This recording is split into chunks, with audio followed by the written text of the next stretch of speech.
주영진의 뉴스 브리핑 계속해서 이른바 고발 사주 의혹과 관련한 소식 여러분께 중점적으로 전해드리도록 하겠습니다. 먼저 어제 국회 대정부 질문 첫날이었었죠. 저희가 이 시간에 잠깐 실시간으로 전해드리긴 했습니다만 여당 의원들은 윤석열 게이트다. 국민의힘 의원들은 아니다. 박지원 게이트다. 이렇게 맞서는 그 영상, 그 발언들을 저희가 모아봤습니다. 한번 보시겠습니다.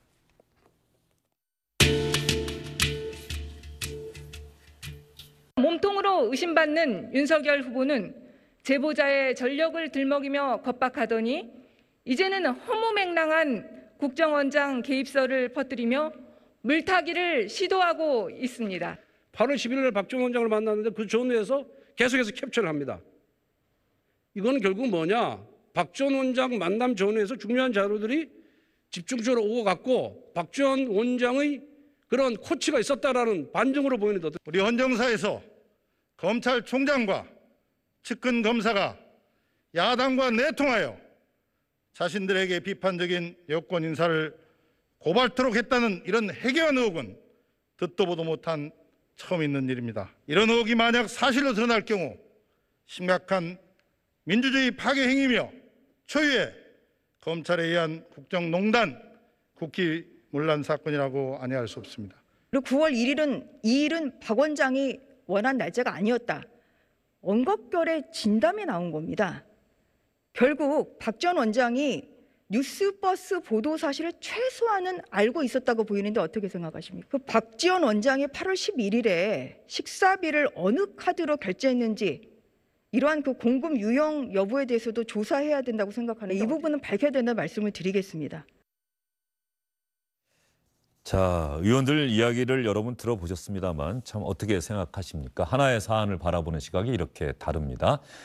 김광삼 변호사, SBS의 양만희 논설위원과 함께 계속해서 이야기를 이어가도록 하겠습니다. 두 분 어서 오십시오. 네, 안녕하세요. 지금 대검 감찰이나 공수처 수사 진행되고 있는데 말이죠. 좀 진전된 내용이 있습니까? 처음에 뉴스버스 보도, 이런 고발 사주 의혹이 있다는 보도에서 더 진전돼서 검찰 감찰 과정에서 이런 게 확인됐다. 손준성 검사 본인 이미 확인됐다 이런 언론 보도는 아침에 또 나왔던데 말이죠. 그건 이미 이 조성호 씨가 얘기했던 것 아닙니까? 그렇죠. 그 내용이 보았을 때 사실인 것 같다라고 그러니까 그것을 반박할 만한 근거는 별로 없기 때문에 그랬던 것 같고요. 지금 오늘 아침 일부 보도에서 그 윤석열 전 검찰총장은 검찰 공무원이 아니기 때문에 대검 감찰부가 아무리 들여다봐도 직권남용이나 혹은 공직선거법 위반 혐의로 의율하기 어렵다라는 결론을 내리고 이걸 지난주에 법무부에 보고했다라는 보도가 있었거든요. 동아일보 보도였죠? 네네. 예. 그 부분은 이제 대검 감찰부가 부인하는 그 정도의 일이 있었고 그다지 진전은 없는 것 같습니다. 그걸 부인했다는 건 또 어떤 취지일까요?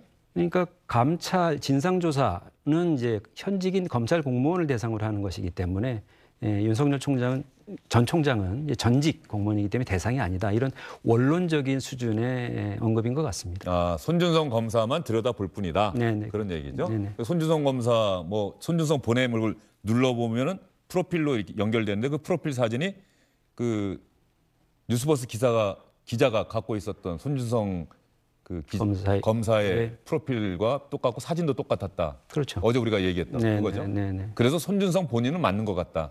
이거는 달라지지는 않을 것이다. 그런 얘기입니까? 이 부분에 대해서는 그다지 반론이 없고요. 손준성 검사 본인의 반박도 없고 그런 상태입니다. 손준성 검사가 현직 검사라고 하는 그 신분은 제가 충분히 이해를 하는데 이렇게 본인이 지금 온 나라를 떠들썩하게 하고 있는 어떤 큰 의혹의 한 가운데 있는데 아무리 검찰 공무원이라고 하더라도 이럴 때 제 생각은 저는 이렇습니다라고 한번 얘기를 해야 되는 것 아닌가. 너무 안 보이다 보니까 이게 오히려 사실관계가 좀 흐려지는 듯한 느낌이 있는데 어떻게 보세요? 공수처에 입건된 피의자잖아요. 그게 피의자로서 어떤 권리를 행사한다 이런 게 볼 수도 있을 것 같고요. 그리고 이 사건이 워낙 그 자체의 사실관계도 사실관계지만은 워낙 큰 정치적 영향력이 예견되는 상황이고 자신한테 끝나는 것이 아니고 그 의혹이 윤석열 전 총장에까지 미치는 상황이기 때문에 그래서 아마 좀 조심스러운 입장을 취하고 있는 것이 아닌가 생각이 됩니다. 대한민국 검사들 중에는 얼마든지 자기 의견이나 생각을 SNS 통해서 밝히는 사람들도 있지 않습니까? 요즘 검사도 좀 달라지긴 한 것 같아요. 예전에라면 예전 같은 손준성 검사처럼 다 행동했지만 요즘은 또 안 그렇잖아요. 그러니까 손준성 검사가 뭔가 중요한 얘기를 해야 되는 시점이 아닌가 싶은 생각은 드는데. 저는 이제 그 시점은 왔다고 봐요. 예. 일단은 고발장과 관련된 이제 텔레그램 통해서 전달을 했다는 거 아닙니까? 근데 전달자가 손준성 검사다고 이렇게 조성은 씨 주장하고 있고, 또 조성은 씨가 제출한 휴대폰에 보면 이제 손준성 보냄이라고 써 있단 말이에요. 그러면 이 계정과 프로필을 공수처에서 디지털 포렌식 해보고 전체적으로 조사를 해보니까 이제 조작된 건 아니다는 결론을 내린 것 같아요. 그러면 저도 개인적으로 볼 때 손준성 검사가 이 텔레그램을 보낸 건 맞다. 물론 이제 고발장 자체를 작성했는지 여부는 모르겠지만 뭐 제3자로부터 고발장을 받아서 보낼 수도 있겠죠. 그러면 나는 사실은 누구에게 이걸 보냈었고 이거 내 자신이 맞지만 난 누구의 지시를 받은 것이 아니다랄지, 이것이 조작됐다랄지 이런 식으로 이제 입장을 좀 발표할 때가 되지 않나 싶습니다. 예. 그리고 제가 한 가지 첨언할 것은 아까 물어보실 때 그 동아일보에 난 기사에 네. 대검 감찰을 하고 나서 이건 굉장히 처벌하기 어렵다는 취지의 법무부에 보고를 했다는 거 아니에요. 근데 저는 그럴 가능성이 높다고 봐요. 제가 지난주도 SBS 나와서 수없이 얘기했지만 설사 손준성 검사가 보냈고 고발을 사주했다 하더라도 사실 처벌할 수 있는 죄명은 거의 없다. 법적으로는. 어떤 부적절한 면, 검찰이 그걸 이용한 면에서는 문제가 있을지언정. 그래서 아마 법적인 측면에서 의견은 법무부에 전달했을 가능성이 크다. 그렇지만 지금 부인하고 있는 것은 만약 이게 전달한 것이 사실이 되면 사실은 굉장히 김을 빼는 거죠. 아니 뭐 처벌할 수도 없는데 조사를 해서 뭐 하는 거고 수사를 해서 뭐 하겠어요. 그래서 그런 부분들이 좀 얽히고 설키다 보니까 대검이랄지 이제 법무부에서도 상당히 좀 법적으로는 좀 고민을 많이 하고 있을 것이다 봅니다. 지금 중요한 부분을 말씀하신 것 같은데 말이죠. 예전에 저희가 뭐 검찰이나 이런 데를 출입하다 보면은 이제 나름대로 검찰들은 어떻게 수사를 하고 어떻게 사전에 첩보를 입수하고 이런 부분들을 보는데, 가령 조사라고 하는, 뭐 내사라고 하는 것은 범죄 혐의 이전에 과연 뭐 무엇이 있나 이런 것들을 이렇게 정보를 막 수집하다가 수사를 한다라고 하는 것은 범죄 혐의가 있다. 네. 범죄 혐의가 있어서 이거는 처벌이 가능하다. 처벌할 수 있다. 이럴 때 수사로 전환하는 것 아닙니까? 그렇죠. 일단 지금 이제 감찰 단계잖아요. 예. 대검에서는. 근데 감찰을 해보니까 뭔가 범죄 혐의가 인정이 된다. 그러니까 중요한 것은 이거예요. 손준성에 보내고 고발장을 사주했어요. 또 윤석열 총장이 지시를 했어요. 그럼 이게 다 인정됐을 때, 그럴 때 그러면 어떤 범죄 혐의를 여기다 적용할 것인가. 뭐 물론 이제 시민단체도 고발할 때는 있는 거 없는 거 다 몰아서 고발할 수 있죠. 하지만 대검 자체는 법을 엄격하게 적용하는 단계고, 또 수사로 나가려고 하면 혐의 자체에 대해서 범죄가 성립된다는 확신이 있어야지 피의자를 입건할 수 있는 거거든요. 그런데 피의자를 입건하려고 보니까 설사 사실관계가 조성은 씨 또는 여권서 주장하는 내용이 사실이다 할지라도 범죄 혐의를 적용할 수 있는 그런 죄명이 없는 거예요. 그러면 사실 감찰 단계에서 끝날 수밖에 없다. 그러면 결과적으로 남는 것은 정치적인 논란만 있는 거예요. 고발 사주냐, 아니면 제보 사주냐, 아니면 정치 음모냐. 그렇기 때문에 대검 입장에서는 뭐 전문 법조인이기 때문에 정확하게 법적인 측면에서는 검토를 했을 거다 이렇게 봅니다. 그런 측면에서 원래 고발장이 들어온다고 모든 고발 사안을 다 수사하는 거 아니죠? 원래 고발장이 들어왔는데 예. 만약 고발장 내용이 우리가 말하는 택도 없다. 그러니까 아유 뭐 예를 들어서 뭐 하느님이 뭐 시켜서 뭐 했다 이런 취지의 고발장도 있을 수 있거든요. 그건 사실 조사할 필요 없이 그냥 각하를 해버려요. 예. 그런데 지금 공수처 관련해서 입건과 관련해서 상당 부분 법조인 전문가도 그렇고 언론인도 그렇고 좀 상당히 헷갈려하는 부분이, 일반적으로 이제 고발을 하게 되면 피고발인은 피의자 신분이 되는 겁니다. 그래서 피의자 신분으로 조사를 받게 돼요. 그런데 그 고발 사건이 아닌 경우에는 조사를 하죠. 조사를 하다가 범죄 혐의가 인정되는데, 그러면 적극적으로 피의자 입건해서 피의자로 전환시키는 거예요. 그래서 공수처에서 윤석열 전 총장한테 입건했다, 이 말은 제가 볼 때는 틀린 말인 것 같고, 아마 그걸 어떤 브리핑한 사람이 좀 법적인 지식이 좀 부족하든지 수사 실무를 잘 모르든지, 그래서 이 피고발인과 입건의 개념을 좀 혼동하고 있지 않나, 저는 그런 생각이 들어요. 제가 그 질문을 드린 이유는 공수처는 지금 바로 고발이 접수되자마자 지금 수사를 시작한 것 아니겠습니까? 이게 그렇죠.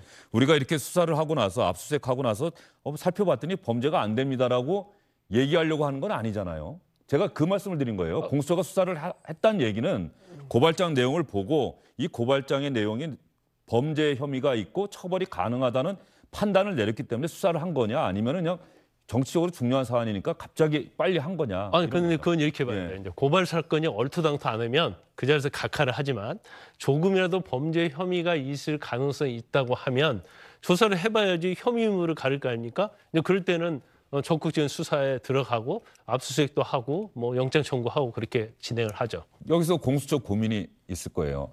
그 박지원 국정원장과 조성은 씨도 윤석열 전 총장 측에서 고발을 했는데 네. 공수처에다 했습니까? 검찰에다 했습니까? 공수처에 한 것 같은데 그럼 공수처가 이것도 고발이 됐으니 네. 이거 빨리 수사를 해야 되는 건지 어떤 건지 뭐 이런 부분들도 상당히 논란이 되지 않겠어요 앞으로? 현재 이제 고발 사주 의혹 예. 사건에 많은 수사 인력을 투입하고 있는 상황이기 때문에 동시에 두 개의 사건을 진행시키기에는 출범한 지 얼마 안 된 공수처로서는 상당히 무리일 것 같고요. 현재의 그 공수처 분위기는 고발 사주 의혹이 핵심이고 이 제보 사주 의혹이라고 하는 것은 뒤따라 나온 것이기 때문에 그에 대한 우선순위를 부여하고 있지는 않은 것 같습니다. 예. 법제인 측면에서 설명을 드리면 이제 고발 사주 의혹도 사실은 범죄 혐의가 인정돼 조사를 해보고 나면 법리적으로 어렵다고 저는 평가를 하지만 예. 범죄 혐의가 일부라도 인정될 수 있기 때문에 수사를 할 수 있다고 봐요. 그런데 제보 사주와 관련해서도 사실은 만난 거 사실이잖아요.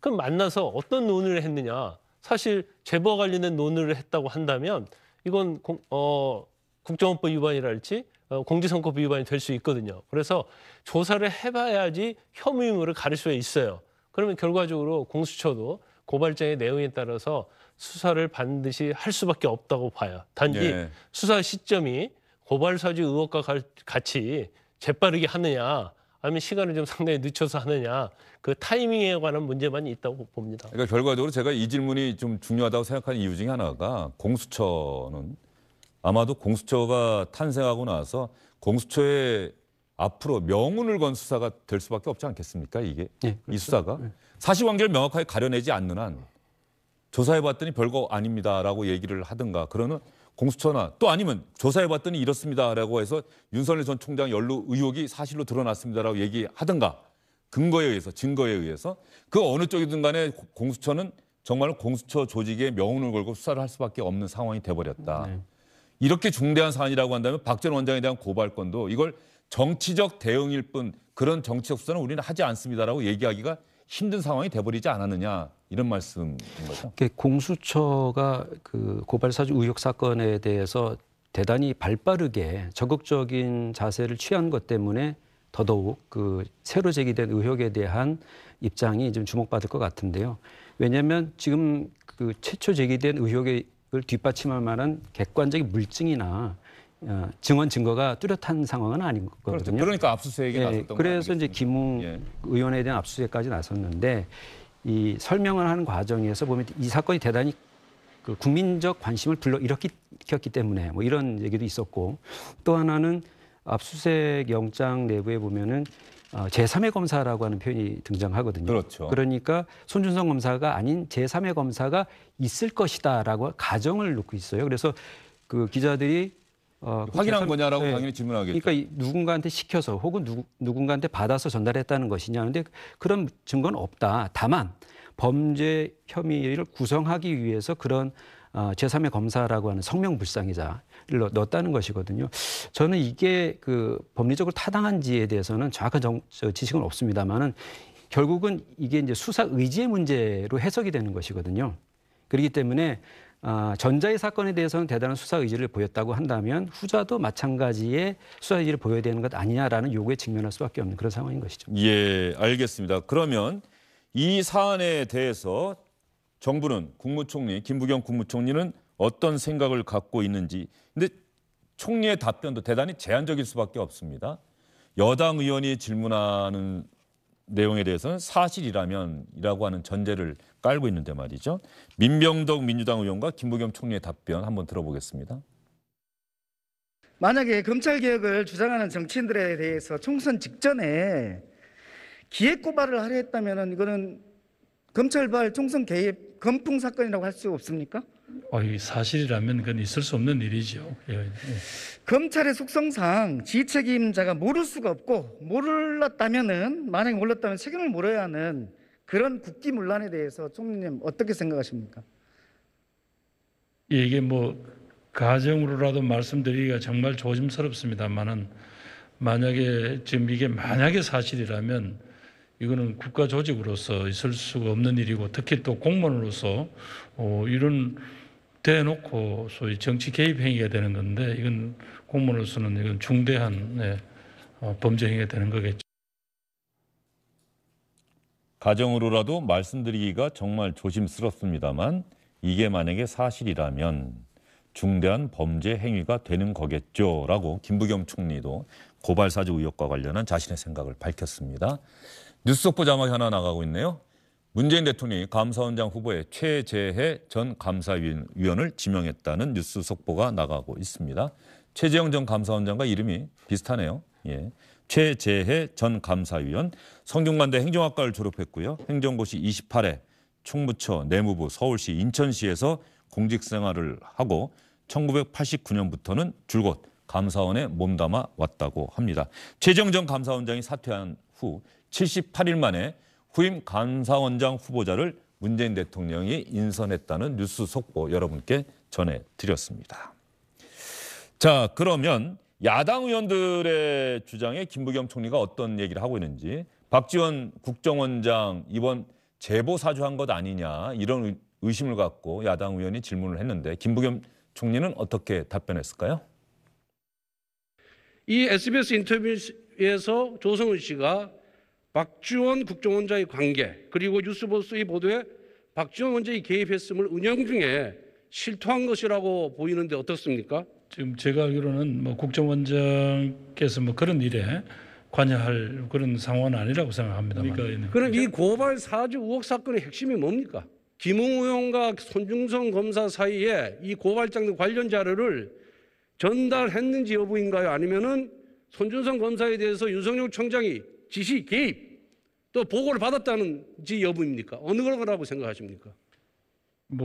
전체 지금 현재 보도된 내용으로 보면 아무래도 검찰총장이 검찰 조직의 일부를 이용을 해서 정치 개입을 시도했다라는 게 그게 핵심처럼 그렇죠. 보입니다. 아니 김기덕 주사가 문재인 후보 수행팀장인데 2년 징역 2년 확정 판결을 받았어요. 네네. 그럼 결국 수혜자가 최대 이익을 본 사람이 문재인 후보죠. 이 사건을 갖고 문재인 후보 여론 조작 사주 의혹이라고 부른다면 총리께서 동의하시겠습니까? 그렇게 판단할 수 없는 또 반증이 워낙 또 많지 않습니까?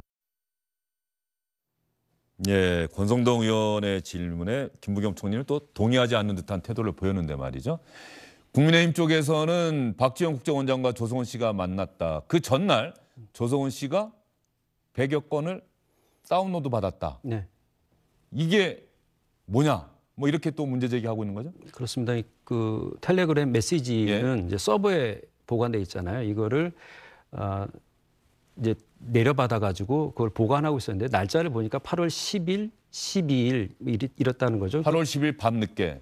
밤 10시 때 한 100건이 좀 넘게 다운받아서 이제 보관을 하게 된 거죠. 근데 이거를 출력해서든지 어떤 형태로든지 간에 다음 날 박 원장을 만났을 때 보여주거나 전달하거나 상의하거나 하지 않았겠느냐 하는 게 이제 국민의힘의 의심 내용입니다. 그러니까 지금 이 파일은 이 대검하고 공수처에 전달이 돼 있는데 지금 언론계하고 정치권에서 좀 일부 이 파일이 확인이 되고 있거든요. 143건인데 네.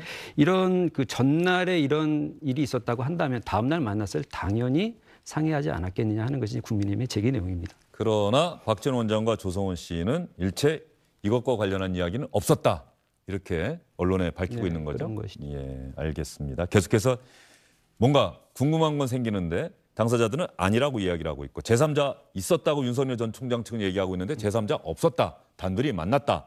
사적인 이야기만 했다. 지금 이렇게 얘기를 하고 있는 거겠죠. 그리고 또 지금 윤석열 캠프에서는 제3의 동석자가 있었다라고 고발장에 그렇죠. 적시를 해가지고 지금 공식적으로 확인하지는 않습니다만 홍준표 캠프의 이모 씨라는 예. 이제 얘기가 정치권에서 이제 돌고 있는 그런 상황인 것이죠. 예. 본인도 역시 또 그 사실은 그런 의혹은 부인하고 있는 그런 상태고요. 알겠습니다. 자, 그러면 박범계 법무장관이 어떤 생각을 갖고 있는지 이른바 고발사주 의혹과 관련해서 저희가 이 시간에 좀 문제 제기도 좀 했었는데 말이죠. 박범계 장관 오늘 국회 법사에 출석을 했고요. 어제는 대정부질문에도 나섰고요. 이번 사안에 대해서 어떤 생각 갖고 있는지 다시 한번 확인해 보겠습니다.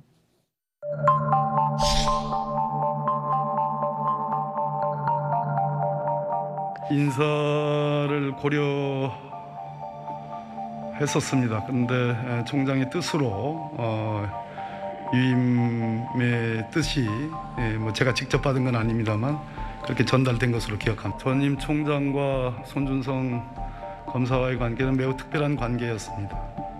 그러니까 네. 뭐 그것을 근거할 수 있는 여러 가지가 있습니다만 지금 뭐 밝히기에는 좀 그런 것 같습니다.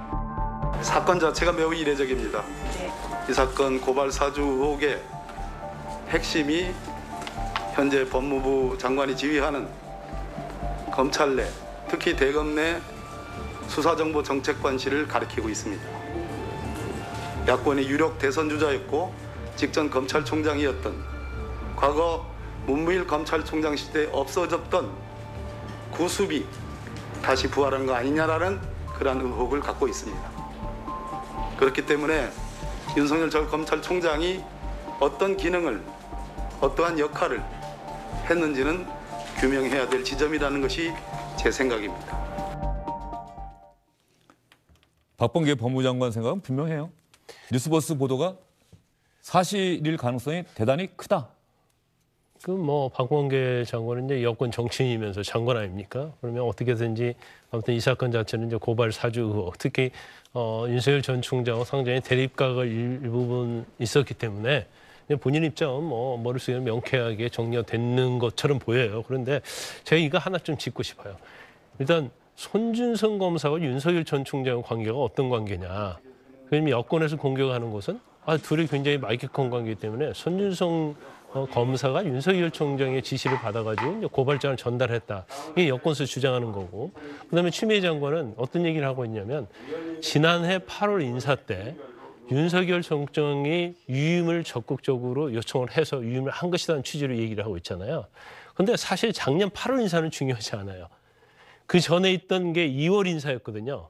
그럼 처음에 김유철 수사정보정책관이 있을 때 윤석열 총장이 유임을 요청을 했다고 해봐요.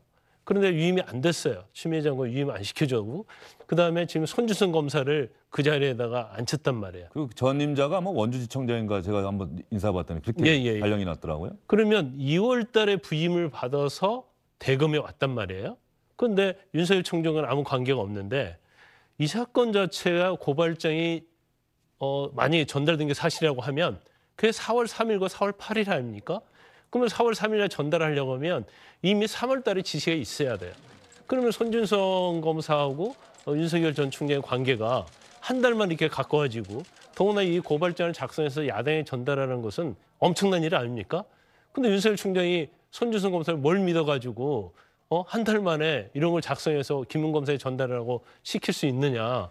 그 김관섭 변호사님 지금 중요한 말씀하셨는데 말이죠. 그 검사 출신이시고 지금도 검찰에 알고 있는 분들이 많은데 지금 손준성 검사는 윤석열 라인이 맞다 아니다 어떻게? 아니 윤석열 라인이 아니에요. 아니고 추미애 장관의 인사에 의해서 대검으로 왔단 말이에요. 대검으로 온 경위도 그 전에 있던 수사정보정책관 김유철 정보정책관을 유임시켜달라고 했는데 그 유임을 받아주지 않고 어떻게 보면 바꿔버린 거거든요.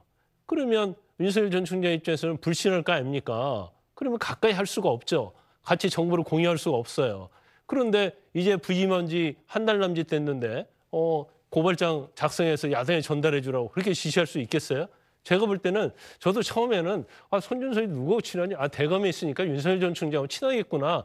그런 생각을 갖고 있고 편견을 가졌는데 추미애 장관이 유임시켜달라고 윤석열 전 총장이 요구한 때가 고발장이 이미 다 전달되고 난 8월이란 말이에요.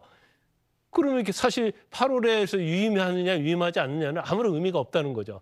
2월 인사 때 윤석열 전 총장이 손준성 정책관이 그 당시에 그 자리에 있었는데 유임해달라고 했다고 한다면 그건 추미애 장관의 말이 맞아요. 그렇지만 이미 고발장 전달된 후에야 인사 유임을 요청했다고 하면 사실은 추미애 장관 말이 맞지 않죠. 그 변호사님 말씀 들으면서도 답답하네요. 혹시 그럼에도 불구하고 또 그 짧은 기간 안에 윤석열 전 총장과 손준성 검사 사이에 남다른 신뢰관계가 생겨서 8월 인사 때 그럴 또 수는 위임을 있겠죠. 요청했을 수도 있다. 또 이렇게 얘기를 할 수가 있는데 그런 면에서 손준성 검사의 이야기와 생각이 대단히 중요한데 네. 우리가 손준성 검사의 생각과 의견을 들을 수가 없다. 이게 좀 답답한 상황이에요.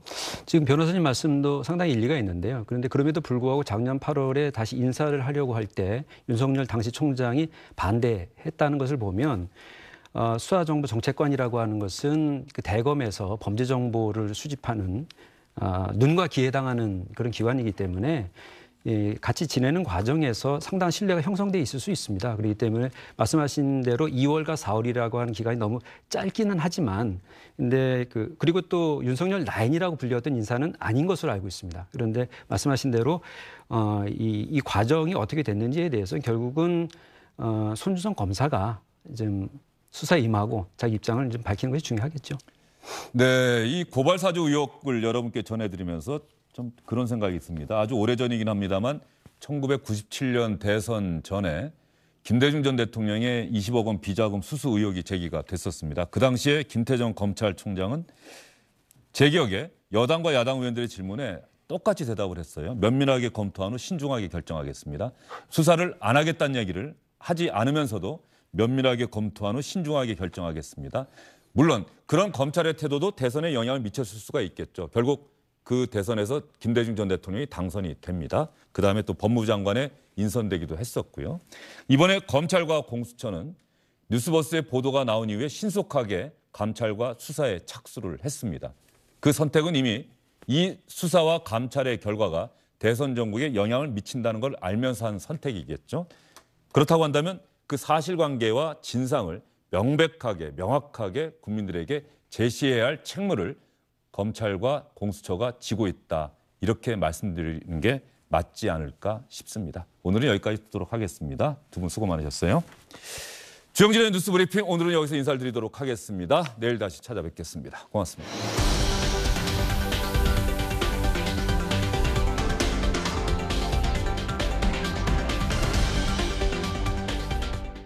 안녕하십니까, 주영진입니다. 더 많은 뉴스와 라이브 이벤트를 보고 싶으시다면 화면 오른쪽을 눌러서 구독해 주시기 바랍니다. 저희 SBS 앱을 다운로드 받으시면 뉴스 속보 알림도 받아보실 수 있습니다. 텔레비전으로도 SBS 뉴스, 유튜브로도 SBS 뉴스 잊지 마시기 바랍니다.